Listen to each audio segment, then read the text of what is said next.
So now that we understand the concepts of artificial neural networks and deep learning, let's mess around with it. It's surprisingly easy to do.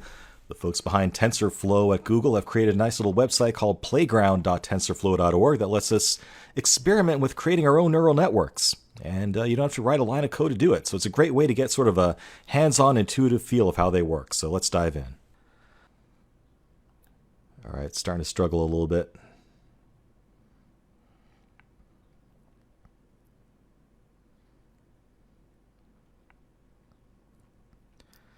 See that? Like it's actually got a spiral shape going on here now. So with those extra neurons, it was able to do something more interesting.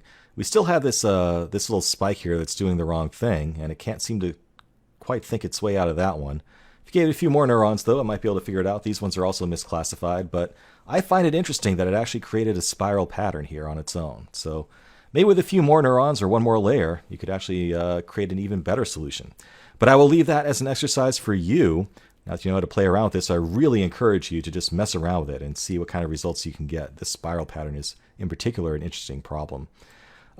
Just to explain some of the other parameters here, we're doing a classification here. That's what we're going to be doing throughout this section. The activation function, we talked about not using a step function and using something else. Some other ones that are popular, ReLU is actually very popular right now. Realization function we haven't talked about yet. The learning rate is just basically the step size in the gradient descents that we're doing. So you can adjust that if you want to as well. Let's see if ReLU actually makes a difference.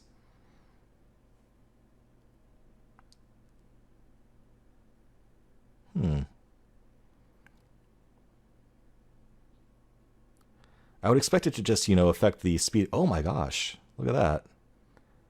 That's pretty darn close to what we want, right? I mean, there's, apart from this little tiny spike here, which isn't really even there, there's a little bit of overfitting going there, but we have basically created that spiral shape just out of this handful of neurons. God, I could do this all day, guys, and I hope you will too. Just play around with this. It's so much fun, and it gives you such a concrete understanding of what's going on under the hood. I mean, look at this hidden layer here. That's where these spiral shapes are starting to emerge and come together.